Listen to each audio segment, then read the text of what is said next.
Dear students, welcome to my YouTube channel School of Biology. और मैं हूं आपका बायोलॉजी मेंटोर दिवाकर सर।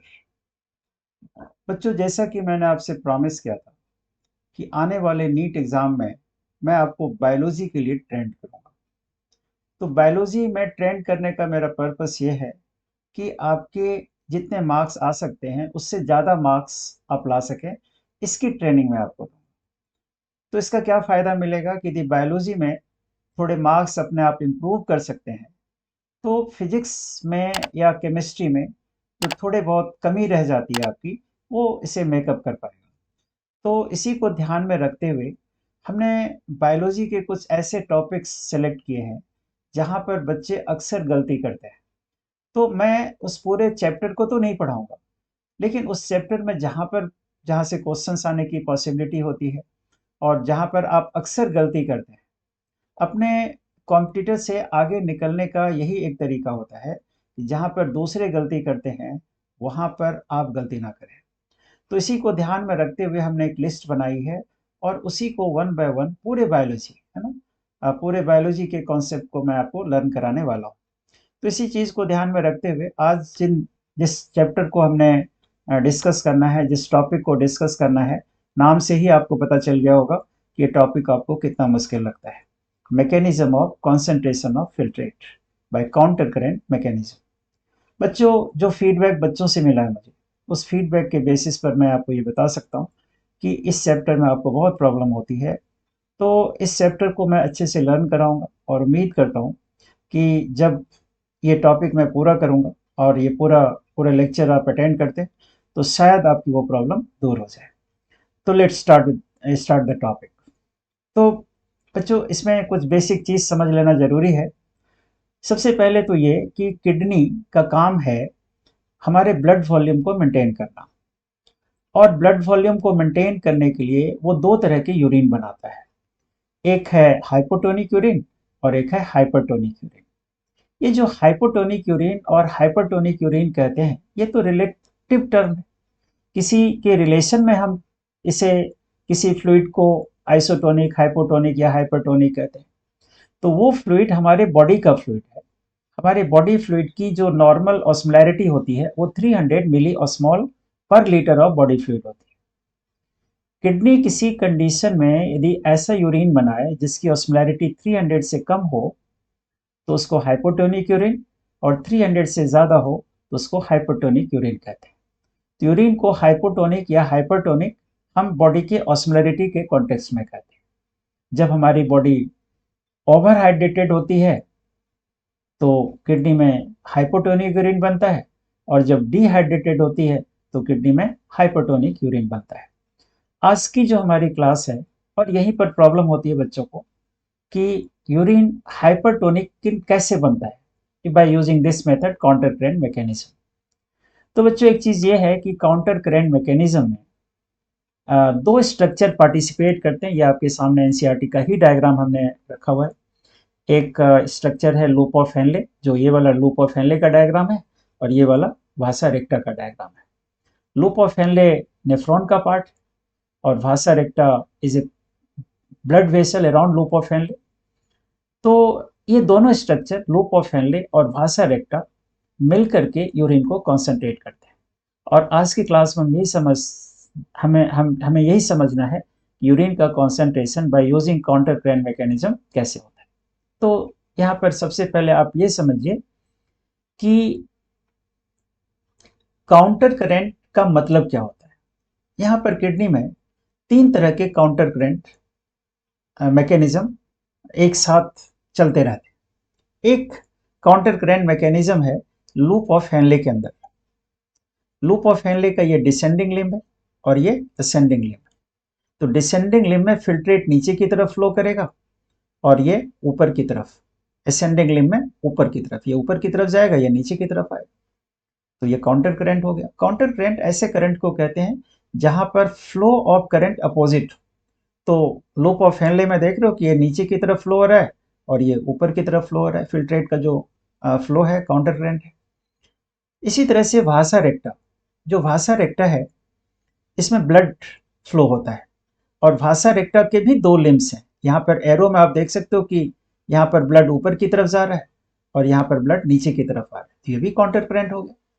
दो तरह का काउंटर करंट। और एक तीसरा काउंटर करंट इस डायग्राम में आप देख सकते हो कि ये जो भासा रेक्टा है, रेड कलर का जो ट्यूब बना हुआ है, ये भासा रेक्टा है। और भासा रेक्टा लूप ऑफ हेनले के एंटी पैरेलल होते हैं। जिस डायग्राम में आप सामने जो डायग्राम है इसमें देख सकते हो, एंटी पैरेलल का मतलब क्या है कि लूप ऑफ हेनले का ये डिसेंडिंग लिम्ब है और इसके पैरेलल जो लिम्ब है भासा रेक्टा का, वो असेंडिंग लिम्ब है। और फ्लो ऑफ करंट क्या है? अपोजिट। इस वाले साइड में भी आप देख सकते हैं कि असेंडिंग लिम्ब है लूप ऑफ हेनले का और डिसेंडिंग लिम्ब है भासा रेक्टा का। फ्लो ऑफ करंट क्या है? यहाँ भी अपोजिट, यहाँ भी अपोजिट। तो तीन तरह के मैकेनिज्म हो गए ना यहाँ पर काउंटर करंट के। एक loop of Henley separately operate कर रहा है, एक भासा रेक्टा सेपरेटली ऑपरेट कर रहा है, और ये दोनों साथ साथ ऑपरेट कर रहे हैं। तो तीन तरह के काउंटर करंट मैकेनिज्म यहाँ पर साथ साथ ऑपरेट होते हैं। अब हमें देखना है कि what role is played by loop of Henle and what role is played by vasa recta. सबसे पहले लूप ऑफ हेनले को समझते हैं कि लूप ऑफ हेनले से जब फिल्ट्रेट पास होता है, फिल्ट्रेट किसको कहते हैं? फिल्ट्रेट किसको कहते हैं? जब अल्ट्रा फिल्ट्रेशन का प्रोसेस किडनी में हो जाता है, ये वो रीजन है जहां पर अल्ट्रा फिल्ट्रेशन होता है, मालपीजियन बॉडी। तो मालपीजियन बॉडी में जो ब्लड आता है और ब्लड का जो पार्ट सेपरेट हो जाता है, उस सेपरेटेड पार्ट को ही हम क्या बोलते हैं? फिल्ट्रेट बोलते हैं। तो फिल्ट्रेट के अंदर ज़्यादातर चीज़ें जो होती हैं वो ब्लड की वो यूजफुल चीज़ें होती हैं। कुछ हार्मफुल भी होती हैं जैसे यूरिया वगैरह, लेकिन ज़्यादातर चीज़ें क्या होती है? यूजफुल चीज़ें होती हैं। तो ब्लड का जो पार्ट सेपरेट हो गया उसको हम फिल्ट्रेट कहते हैं। अब ये मालपीजियन बॉडी के बाद नेफ्रॉन का जो पार्ट होता है, इस पार्ट को हम क्या बोलते हैं? पीसीटी। नहीं, पीसीटी के लेवल पर फिल्ट्रेट की ऑस्मोलैरिटी आप देखो कितनी है? 300। हमारे बॉडी की ऑस्मोलैरिटी भी कितनी है? 300। तो एक क्वेश्चन तो ये नोट कर लेना। ये क्वेश्चन आता है कि नेफ्रॉन के डिफरेंट डिफरेंट रीजन में फिल्ट्रेट की जो ऑस्मोलैरिटी है वो बॉडी फ्लूइड की ऑस्मोलैरिटी से के बराबर है, कम है या ज़्यादा है? तो पीसीटी के लेवल पर क्या है? बराबर है। तो हम क्या कहेंगे कि पीसीटी के लेवल पर nephric filtrate is isotonic to blood या बॉडी फ्लूइड। 300 इधर भी है, 300 ब्लड का भी है। लेकिन ये फिल्ट्रेट जब लूप ऑफ हेनले के डिसेंडिंग लिम्ब से पास होता है, नीचे की तरफ देखो आ रहा है, तो descending limb of loop of Henle is permeable for what? Water. देखो वाटर बाहर निकल रहा है। तो वाटर बाहर निकलेगा, सॉल्ट बाहर नहीं निकलेगा, क्योंकि सॉल्ट के लिए इम्परमेबल है। तो जैसे जैसे वाटर बाहर आएगा वैसे वैसे नेफ्रिक फिल्ट्रेट की ऑस्मोलैरिटी क्या हो रही है? बढ़ रही है। और मैक्सिमम ऑस्मोलैरिटी 1200 हो जाती है। मैक्सिमम 1200 हो जाती है, जो कि बॉडी की ऑस्मोलैरिटी से 4 टाइम्स ज़्यादा है। ये मैक्सिमम लिमिट है किडनी का कि कितना ज़्यादा वो कॉन्सेंट्रेट कर सकता है फिल्ट्रेट को। ये दूसरा क्वेश्चन नोट कर लेना कि मैक्सिमम कितना कॉन्सेंट्रेट कर सकता है फिल्ट्रेट को किडनी, तो वो 1200 है। ठीक है। तीसरा क्वेश्चन नोट कर लेना कि descending limb of loop of Henley किस तरह का रोल प्ले कर रहा है। इसको, ये जो दो लिम्ब हैं डिसेंडिंग लिम्ब के और असेंडिंग लिम्ब के, हम डिसेंडिंग लिम्ब को कह सकते हैं कॉन्सेंट्रेटिंग सेगमेंट। ये डिसेंडिंग लिम्ब क्या कर रहा है? यूरिन को कॉन्सेंट्रेट कर रहा है, फिल्ट्रेट को कॉन्सेंट्रेट कर रहा है। लेकिन यही फिल्ट्रेट जब असेंडिंग लिम्ब में ऊपर की तरफ जाता है, ये ऊपर की तरफ, तो यहां से सॉल्ट देख लो बाहर निकल रहा है, सोडियम क्लोराइड बाहर निकल रहा है। तो सोडियम क्लोराइड बाहर निकलने से फिल्ट्रेट जो कॉन्सेंट्रेट हो गया था, ये अब डाइल्यूट होना शुरू हो। देखो इसकी ऑस्मोलैरिटी कम हो रही है, ऑस्मोलैरिटी कम हो रही है। और यहां तक आते आते डीसीटी तक आते, डीसीटी के लेवल पर आते आते फिल्ट्रेट की ऑस्मोलैरिटी 200 रह जाती है, मतलब बॉडी की ऑस्मोलैरिटी से कम हो जाती है। तो यहां तक आते आते फिल्ट्रेट क्या हो गया? हाइपोटोनिक हो गया। हम हाइपरटोनिक यूरिन बना रहे हैं, यहां पर हाइपोटोनिक यूरिन हो गया, ये फिल्ट्रेट हाइपोटोनिक हो गया। असेंडिंग लिम्ब को आप क्या कहोगे?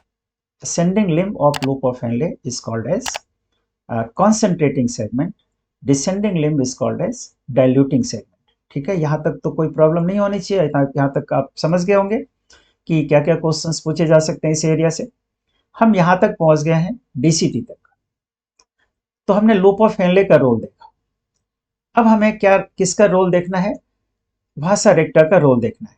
तो वासा रेक्टा का रोल देखने के लिए आपको ना इस डायग्राम को फॉलो करिए तो आपको ज्यादा अच्छे से समझ में आएगा। क्या फॉलो करना है कि पहले तो आपको यह समझना है कि वासा रेक्टा एक ब्लड वेसल है और लूप ऑफ हेनले नेफ्रॉन का पार्ट है। दोनों के दो तरह के लिम्स हैं, डिसेंडिंग और असेंडिंग, लेकिन ये दोनों लिम्स एक दूसरे के एंटी पैरेलल है।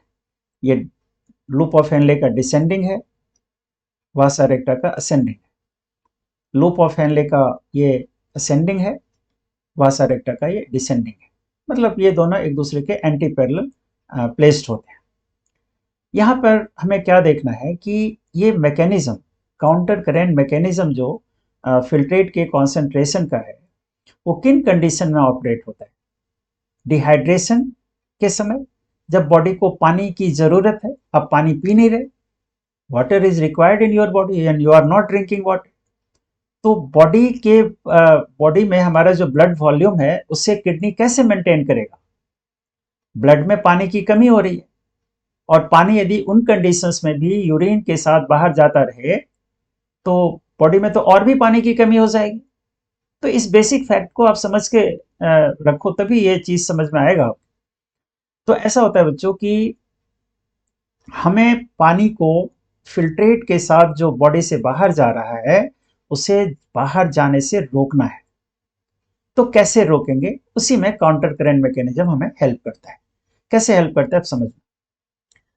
यहां से देखो कि लूप ऑफ हेनले के डिसेंडिंग लिम्ब से जो वाटर जा रहा है, ये वाटर जो बाहर निकल रहा है, descending limb is permeable for water.